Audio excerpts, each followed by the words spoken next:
first small stepping stone on the inevitable route to outer space. And what of the future, when the moon has become Luna Station, a transfer point on the well-traveled road to the planets and asteroids of our solar system? Will it gather a new crop of legends as deep and mysterious as the moon stories of 1,000 years ago? We cannot know, but we can guess.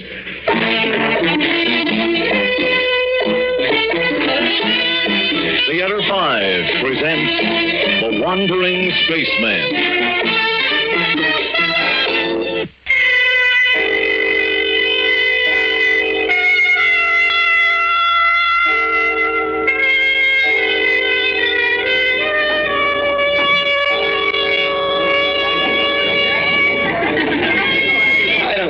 You say, Captain? I like this place.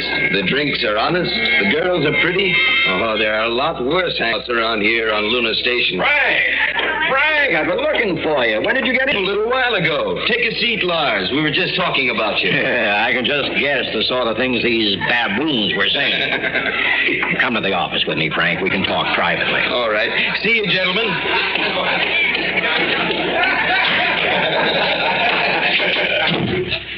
Did you have a good trip, Frank? Oh, as usual. The Mars run nowadays is almost as much of a milk run as the shuttle trip back to Earth. But how's it been going with you, my friend? I miss this place. Have you? You know, sometimes I wonder about myself. Running a spaceman's diet carved out of the bedrock of the moon. It's a fine occupation for a grown man with a daughter. Well, now, don't run yourself down, Lars. We astronauts need the spaceman's rest. Maybe. And I swear someday I'll toss half these space bums out of this place. Never let them in the front door again. Oh, you shouldn't let them get you down, Lars. They don't get Lars Toner down. Don't worry yourself about that. Still know if I didn't have a daughter to support, I'd be tempted to pack up and find a job back on Earth. And at that, it might be better for her. Well, you'd both be missed, Lars. Especially Sally, eh? Well, don't be embarrassed, boy. I know how you feel about her. Well, I guess everyone on Luna Station knows. You're a good man, Frank. The sort of man I'd pick for her myself. A captain on a scheduled transport, sober, good future. Frank, let me push my nose into your business. Why haven't you asked her to marry you? Well, I have, Lars. And she? Well, I guess she's not ready to settle down yet. Yes, I was afraid of that. She's like her mother used to be, wild. Oh, I wouldn't say that. You've heard about my wife, haven't you, Frank? I've heard stories. The stories are true. Whatever they say is true. She ran away from me, Frank. Ran away with a bum.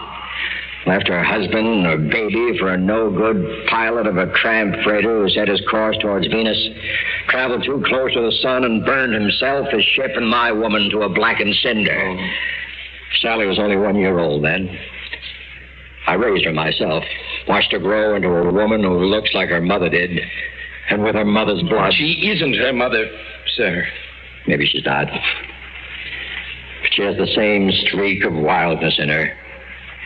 I wish you'd marry a good man like you and settle down. Well, I haven't given up on that. No, of course you haven't, Frank. But you know what she does now? She comes to the rest and talks to the deep spacers, the captains who steer out beyond the asteroid belt. They have a certain look about them, Frank. A look like the one... Who? He. The man who took my Laura away. Lars, you're making too much of this. Maybe I am. Maybe I am. At any rate, I'd better get busy. Whatever you think of the spaceman's rest, it won't run itself. Well, I'll go out with you.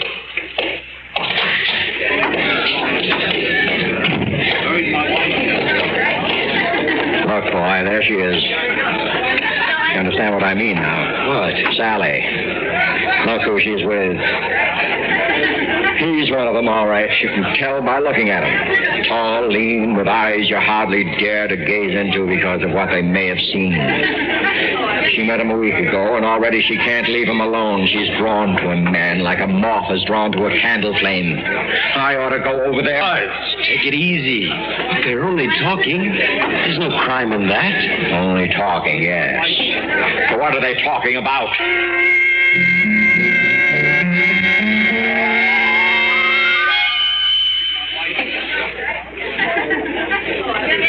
I see your father is staring at us, Miss Sally. I do not think he approves of our being together so much. Poor Daddy. He's always worrying about me. My mother... Yes, I've heard the story. It is a sad one. One of many sad tales a man can hear in his wanderings from planet to planet. Someone once said that human beings were meant to stay on their own world, and that any love affair that springs up away from Mother Earth is doomed from the start. What a curious idea. You don't believe it, do you? Well, when you wandered for as long as I have, you simply don't know what to believe. But your father, that you meet the same fate as your mother. I think he really is. He says, I have my mother's blood in me. I think he really believes that he'll wake up some morning to find that I've followed some stranger into outer space. And you? Could you do what your mother did? I don't know. It would depend on the man, wouldn't it? Well, that young man. The one standing with your father. Oh, Frank. Mm-hmm. Oh, he's really very nice. He'll be an important man one day. He's already captain of a ship on the Martian run. But he's not for you? No, he's not.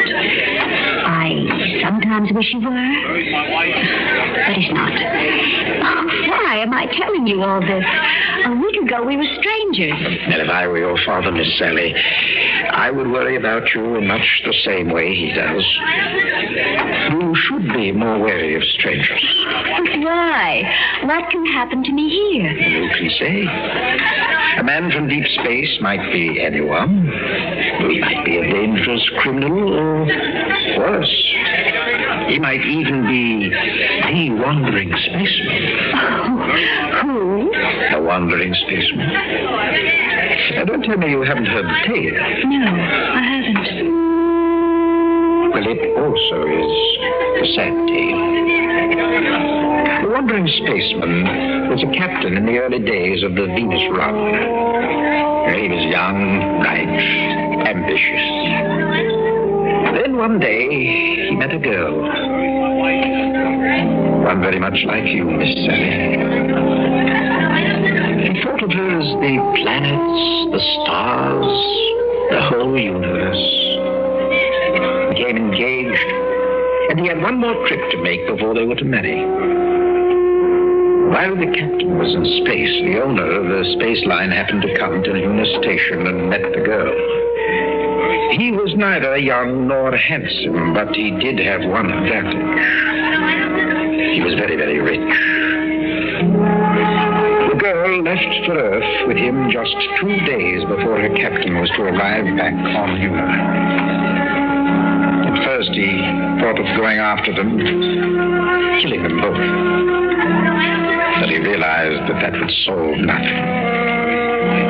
So he cursed all women and all men, too. He swore that he never wanted to marry, he never wanted to look at another human being. The next morning, he took a spacecraft out for a test run. And never was from again. But what happened? Who knows? Some say that he wanders through the solar system, unable to land except once every 7 years. At that time, he's given a single week to find a woman who might share his loneliness. And has he found one? It's only a legend, remember. But has he? According to the story, no.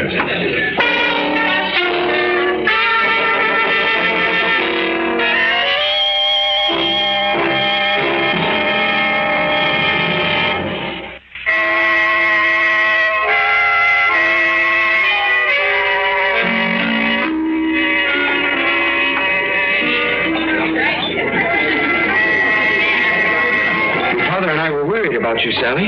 Me? But why? I think you know why. Won't you sit down, Captain? Oh, I forgot. You two don't know each other. Captain Von Groff, Captain Gradney. Do join us. No, I really don't have time. Sally, I'd like to speak with you alone for a few minutes. I'm sure it can wait, Frank. In the meantime, do sit down. Captain Von Groff has been telling me the most fascinating story. I'm sure he has. It's about a space captain who has cursed all women and is condemned to wander between the planets. Perhaps you've already heard the legend of the wandering spaceman, Captain. Wasn't there something else about his landing every so often in order to find a woman who would share his life with him? This legend comes from Earth. It was told long before space travel was even heard of. Only then it was not a spaceship that the captain traveled in. It was an old-fashioned sailing ship in which he roamed the 7 seas. And instead of the wandering spaceman, he was known as the Flying Dutchman. Quite true, Captain. Isn't it interesting how old tales like old foods keep popping up over and over again? I'm warning you, Captain, to stay away from Miss Toner. I have no interest in getting into a brawl with you, sir. Perhaps I'd better leave before the lady is furthest. Wait a minute. Frank, let go of me. Captain Von Groff? Mitchell! Wait a minute. Sally, come back here. Sally!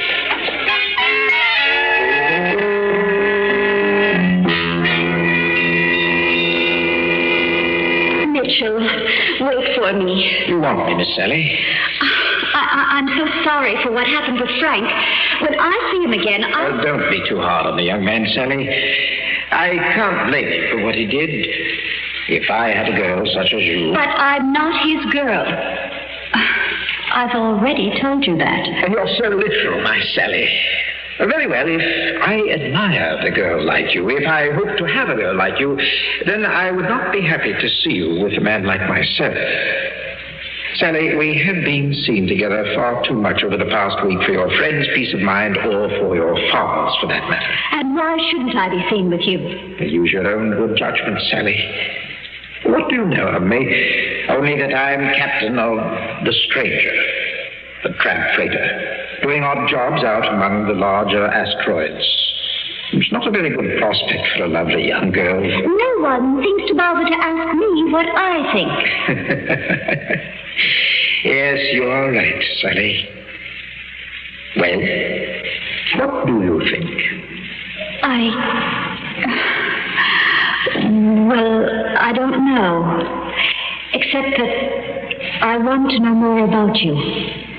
You're unlike anyone I've ever known, Mitchell. Even the other deep spaces.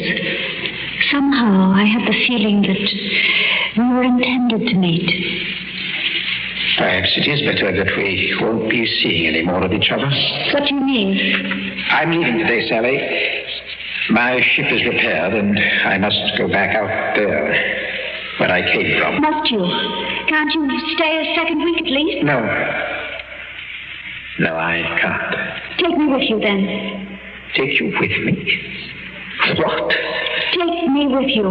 Take me into the space with you and let me wander with you through the vastness beyond Venus and Mars. Let me see for myself the loneliness of space. The loneliness? Please, Mitchell. I will not be in the way. You'll hardly know you have me on board unless you want to. No. But why not? No, Sally. I've said no.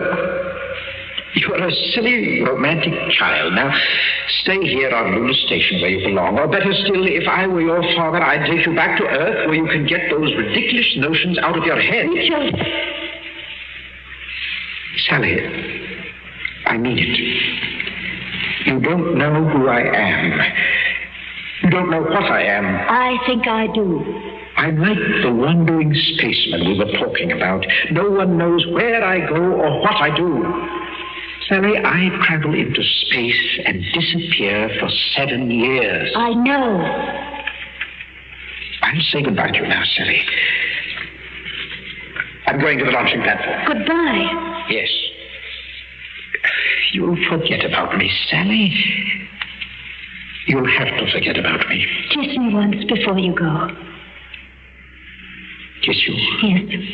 Just once before you go. Oh, Sally, My Sally. If things were only different. Yes.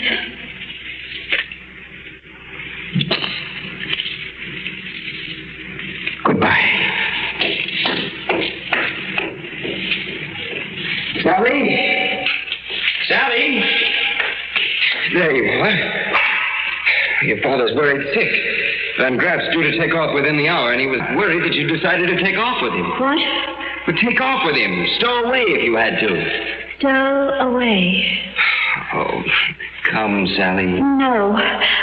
You go back, Frank. I want to be by myself for a few more minutes. Where will you be? Take Dad to the radar room. Van Graff's ship is leaving, and I... And you'll meet us there? Of course. I'll meet you there.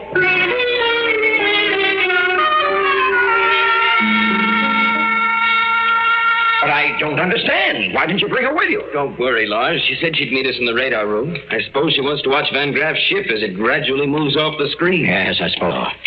But there's something about all this I just don't like. Well, here we are at any rate. She's not here. I told you, Frank, I told you there was something wrong. We can't know if there's something. She's on that man's ship, I tell you. I don't know how she got on board, but she did somehow.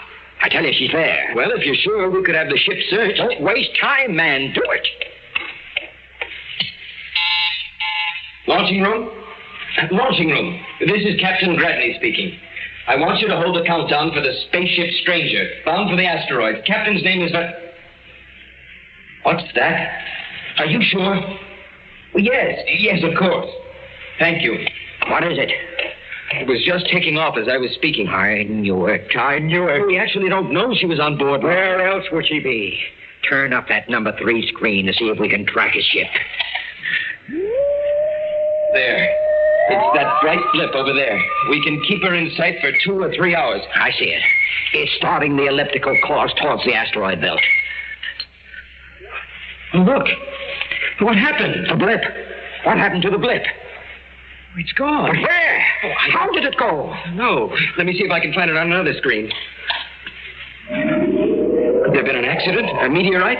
An explosion? Something inside the ship? No, I don't think so. If it was, it would have showed up on the screen. No, Jay, it just disappeared. One instant it was there, and the next instant, what? It's as if it vanished out of time and space as we know it. What are you saying, Lars? Remember what you were telling me? He was talking to Sally about. What, the wandering spaceman? But that's... Like the old Flying Dutchman, you said.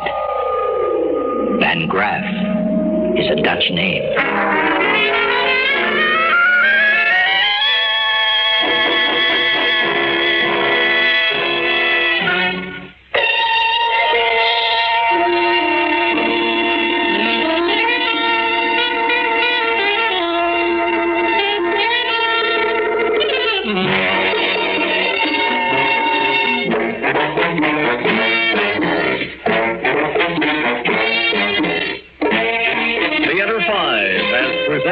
The Wandering Spaceman, written by Mort Golding and directed by Ted Bell. In the cast, Donald Yucca, Jeff David, Francis Spanier, and David Kerman. Audio engineer Marty Solia. Sound technician Ed Blaney. Script editor Jack C. Wilson. Original music by Alexander Vlastotsenko. Orchestra under the direction of Glenn Osser.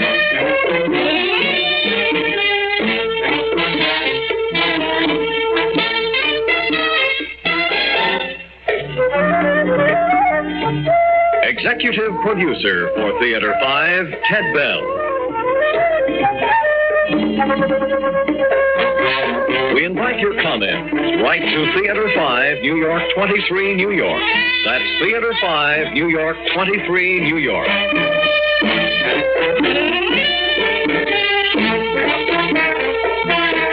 This is Fred Foy speaking.